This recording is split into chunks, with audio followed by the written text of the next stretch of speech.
جی السلام علیکم، امید ہے کہ آپ سب لوگ خیریت سے ہوں گے۔ آئین کے 50 برس مکمل ہو گئے، اس حوالے سے آج پارلیمنٹ کے اندر تقریریں ہوئیں۔ رضا ربانی صاحب نے بھی اپنا حصہ ڈالا۔ آئین پسندوں نے وہاں پہ الیکشنز کے حوالے سے کیا کہا، کچھ تفصیلات ہیں وہ آپ سے شیئر کروں گا۔ اس کے ساتھ ساتھ گزشتہ روز جو ایس ایچ او کی ڈیتھ ہوئی تھی، وہ ایس ایچ او جو خان صاحب کے مقدمے میں جو ان کے اوپر حملہ ہوا تھا اس میں وہ مدعی تھے، اس حوالے سے اب خان صاحب نے 2 ٹویٹس کی ہیں، کچھ تفصیلات شیئر کی ہیں، بڑی امپورٹنٹ ڈیٹیلز ہیں، وہ بھی آپ کے ساتھ شیئر کروں گا، اور کچھ مزید چیزیں کوشش ہوگی کہ وہ بھی آپ سے شیئر کی جائیں۔ اچھا، سب سے پہلی چیز رمضان ہے۔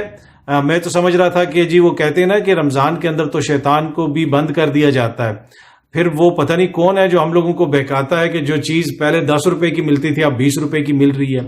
اسی طرح اگر آپ سفر کریں رمضان کے اندر بھی، آپ پوری جی ٹی روڈ پہ اگر سفر کریں، آپ پنڈی سے لاہور چلے جائیں، پورے راستے میں آپ کو شاید ہی کوئی ایسی جگہ ملے جہاں پہ آپ کو زمین کے اوپر گند پڑا ہوا نظر نہ آئے، لفافے پڑے ہوئے نظر نہ آئے، دیگر گند پڑا ہوا نظر نہ آئے۔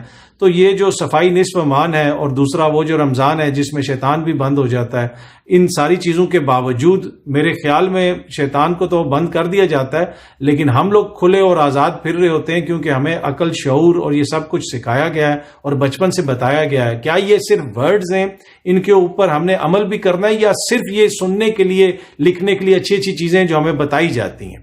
اب آ جاتے ہیں آئین کے اوپر۔ آئین بھی ایسا ہی ہے جناب، یہ بھی لگتا ہے ایسے ہی کہ یہ صرف سننے کے لیے ہے، دیکھنے کے لیے ہے، یا اچھی اچھی باتیں کرنے کے لیے ہمیں بتایا جاتا ہے۔ آج آئین پسندوں نے پارلیمنٹ کے اندر بڑی محفل لگائی، بڑی وہاں پہ تقریریں ہوئیں۔ رضا ربانی صاحب نے بھی تقریر کی۔ رضا ربانی صاحب نے بتایا کہ جناب 50 برس مکمل ہو گئے، کیسا زبردست آئین ہے، آئین جو دیا گیا، اور ہمارے جو بزرگ تھے انہوں نے اس میں یہ حصہ ڈالا، یہ کیا، وہ کیا، لیکن اسی آئین کے اندر جو الیکشنز کا ذکر ہے اس کے اوپر کسی نے بات نہیں کی، اور اسی آئین کو جو سیلیبریٹ کر رہی ہے پارلیمنٹ، اور اسی آئین کے اندر لکھا ہوا ہے کہ آپ عدالتی کردار کے اوپر وہاں پہ بحث نہیں کر سکتے، مسلح افواج کے کردار پہ وہاں پہ بحث نہیں کر سکتے، ان کے اوپر ناجائز تنقید نہیں کر سکتے۔ وہاں پہ کیا ہو رہا ہے پارلیمنٹ کے اندر اس حوالے سے وہ آپ نے بھی دیکھا، میں نے بھی دیکھا، اور اس آئین کے بننے کی خوشی میں، 50 برس مکمل ہونے کی خوشی میں اخبارات میں اشتہارات بھی دیے گئے۔ جی ہاں جی، اخبارات میں اشتہارات بھی دیے گئے، اس کے اوپر بھی پیسہ لگایا گیا، لیکن اسی آئین کے اندر جو ذکر ہے کہ الیکشنز ہونے 90 روز کے اندر، اس کے لیے فنڈز نہیں جاری کیے جا رہے۔ اب اس کا کوئی منی بل یا فائنانس بل جو ہے وہ بھیج دیا گیا ہے پارلیمنٹ کے اندر کہ جناب اب اس کے اوپر بات چیت ہوگی، پھر وہ کوئی پیسے جاری کیے جائیں گے، لیکن یہ اتنا آسان نہیں ہوگا۔ عدالت اپنے فیصلے کے اوپر عمل درآمد کروائے گی۔ پر جو رضا ربانی جیسے دوست ہیں، وہاں پہ راجہ پرویز اشرف صاحب بھی بڑے جذباتی ہو کے آئین کے حوالے سے باتیں کر رہے تھے، محترم وزیر اعظم صاحب بھی باتیں کر رہے تھے، اور یہ سب لوگ اس پارلیمنٹ کے اندر کھڑے ہو کے باتیں کر رہے تھے، جو پارلیمنٹ 2 صوبوں کو جو آئینی اختیار ہے، 2 صوبوں کے وزراء اعلیٰ کو جو آئینی اختیار تھا، جس کے مطابق انہوں نے آئین کے مطابق اسمبلیاں توڑی، اب وہاں پہ الیکشنز ہونے، وہ الیکشنز وہ کرانے کے لیے تیار نہیں ہے، اس آئین کو ماننے کے لیے تیار نہیں ہے رضا ربانی صاحب جیسے لوگ، لیکن یہ کھڑے ہو کے عوام کو تقریریں کر کے سنا رہے ہیں، اور تقریریں کر کے کہہ رہے ہیں کہ جناب آئین یہ ہے، اور نوجوان نسل کو یہ پتا ہونا چاہیے، وہ ہونا چاہیے۔ یہ اسی طرح کی باتیں جو ہم کتابوں میں پڑھتے ہیں، جو ہمیں کتابوں میں سکھائی جاتی ہیں کہ صفائی نصف ایمان ہے، ڈسپلن کا مظاہرہ کریں۔ آپ کسی بھی جگہ پہ چلے جائیں، اسکولوں میں چلے جائیں، یونیورسٹیوں میں چلے جائیں۔ میں ایک تعلیمی ادارے کی ایک دفعہ کینٹین میں گیا تھا، یقین کیجئے وہاں پہ حالت یہ تھی کہ مکھیاں آپس میں لڑ رہی تھیں کہ ایک مکھی اٹھے گی تو میں بیٹھوں گی، میری جگہ خالی نہیں ہو رہی، یہ حالت ہے۔ تو یہ سارا یہ جو ہمارا معاشرتی انحطاط ہے، یہ ایسے ہی ہمارے رویوں کی وجہ سے ہے کہ ہم شرم بھی محسوس نہیں کرتے، ہم تھوڑا سا بھی محسوس نہیں کرتے کہ ہم کس منہ سے آج آئین کی بات کر رہے ہیں، جب ہم ملک کے اندر آئین کی کیا سچویشن ہے، آئینی اداروں کے ساتھ ہم کیا کر رہے ہیں، انسانوں کے حقوق یا عوام کے حقوق کے ساتھ ہم کیا کر رہے ہیں، آزادی رائے کے ساتھ ہم کیا کر رہے ہیں، اور کس طرح نظام چلانے کی کوشش کی جا رہی ہے۔ اور اس کے اوپر رضا ربانی صاحب نے ایک بڑی بہترین بات کہی۔ انہوں نے کہا کہ یہ جو عوامی جدوجہد ہے، یہ جو آئینی حقوق ہیں، ہم اس سے شرماتے کیوں ہیں؟ اس کو تو سیلیبریٹ کرنا چاہیے، اور آئین کی ایک یادگار بنانی چاہیے، مطلب اس کی کہ جب آئین منظور ہوا تھا، اور وہ ڈی چوک پہ بنائیں یا کس جگہ بنائیں۔ تو اب اس میں میرا ایک مشورہ یہ ہے کہ اب رضا ربانی صاحب نے تو یہ کہا ہے کہ جناب اس کی کوئی منظوری وغیرہ بھی ہوگی، میرے خیال میں آئین کی یادگار کے بجائے مقبرہ بنائے یہ حکومت۔ اور डी चौक में बनाए।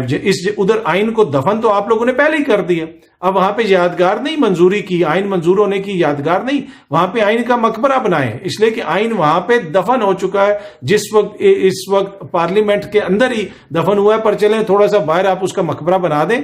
तो आइन को तो आपने दफन किया है, उसकी कब्र खोद दी है, तो आप यादगार अब क्या बनाएंगे? वो जो कब्र है वही यादगार है और हमेशा याद रहेगी इस डिजिटल दौर के अंदर। ऊपर से अखबारात के अंदर इन्होंने इश्तिहारात भी दिए, आइन के 50 बरस मुकम्मल होने पे अखबारात में इश्तिहारात भी दिए इन्होंने सेलिब्रेट करने के। उसके ऊपर कितने करोड़ खर्च हुए होंगे, पर इनके पास पैसा नहीं है इलेक्शंस के लिए देने के लिए। लेकिन आइन के 50 बरस मुकम्मल होने के ऊपर आइन को रोंदेंगे, आइन के मुताबिक इलेक्शन हम नहीं करवाएंगे, हाँ, लेकिन इश्तिहारात भी देंगे और यादगार भी बनाएंगे। यादगार नहीं जनाब, आपने आइन की कब्र खोद दी है, अब बस उसको मकबरा बना दें वहां पे, ताकि लोगों को पता चल जाए कि यहाँ पे भुट्टो के वारसों ने और जमहूरियत पसंदों ने और दीगर मोजिज दोस्तों ने आइन को यहाँ पे दफनाया।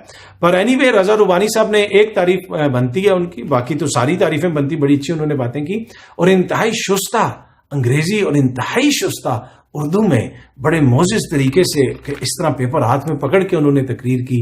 लेकिन कहीं पे भी अवामी जदोजहद या अवामी हकूक का वो जब जिक्र कर रहे थे, तो जो बुनियादी हक है अवाम का, वोट का, उसके ऊपर उन्होंने कोई जिक्र नहीं किया, कोई उसके ऊपर रोशनी नहीं डाली। इमरान खान साहब ने 2 ट्वीट्स की हैं जी, बड़ी इंपॉर्टेंट ट्वीट्स हैं। खान साहब ये कहते हैं कि हम दिल के दौरे के नतीजे में SHO आमिर शहजाद की अचानक वफात के बाज़ाब्ता तहकीकात का मुतालबा करते हैं। उन्होंने वजीराबाद में मुझ पर कातलाना हमले का मुकदमा दर्ज किया। चुनाचा कत्ल के इस मंसूबे, जिसकी तहकीकात JIT कर रही है, के पीछे कारफरमा अनासर को बेनकाब करने के हवाले से वो एक कलीदी किरदार या गवाह थे। वो ना सिर्फ इसके गवाह थे, वो इस चीज के भी गवाह थे कि मुकदमा खान साहब की मुद्दईयत में क्यों नहीं दर्ज हो रहा था, क्या प्रेशर थे, ये बहुत सारी चीजें थी। और अब जो है ये जो SHO की उनकी डेथ हुई है, अचानक डेथ हुई है हार्ट अटैक के जरिए, इस हवाले से खान साहब आगे जाके मजीद लिखते हैं कि मुश्तरका तहकीकाती टीम के रिकॉर्ड के साथ भी छेड़छाड़ की गई, जो JIT की तहकीकात हैं उसके साथ छेड़छाड़ की गई। इस मौके पर उन पुरस्कार हालात जिनमें FIA के तफ्तीशकार डॉक्टर रिजवान और मकसूद चपरासी समेत शहबाज शरीफ के खिलाफ मनी लॉन्ड्रिंग के मुकदमे के दीगर तमाम गवाहान की अमवात लिपटी हुई हैं को याद करना भी निहायत अहम है। तो वो जो है ना कि जी अचानक हार्ट अटैक होता है और लोग जो है उनकी डेथ हो जाती है।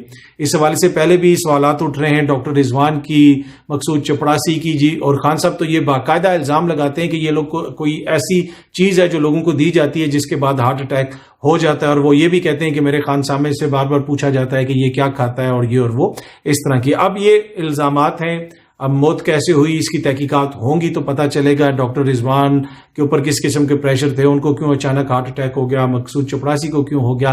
तो ये हार्ट अटैक से काफी सारी अमवात हुई हैं इस तरह की, जिनके ऊपर जो है सवालात उठते हैं और खान साहब बार बार सवालात उठाते हैं। लेकिन जो ट्वीट के अंदर एक चीज इंपॉर्टेंट है कि उन्होंने कहा कि जी तहकीकात होनी चाहिए, हाँ, साफ और शफाफ इसकी तहकीकात हो, पता चले कि अचानक ये क्या हुआ कि जनाब उनकी इस तरह डेथ होगी। बाकी नेचुरल डेथ भी हो जाती है जिस तरह वक्त के साथ साथ। और अगर नेचुरल डेथ की बात करें तो पाकिस्तान के अंदर इस वक्त जो है कोशिश ये है कि आइन को नेचुरल नहीं बल्कि अननेचुरल तरीके से आइन को मारने की कोशिश की जा रही है, उसको दबाने की कोशिश की जा रही है। और वो किस तरह की जा रही है वो मैंने आपको पहले सेगमेंट में बता दिया, अर्ज कर दिया।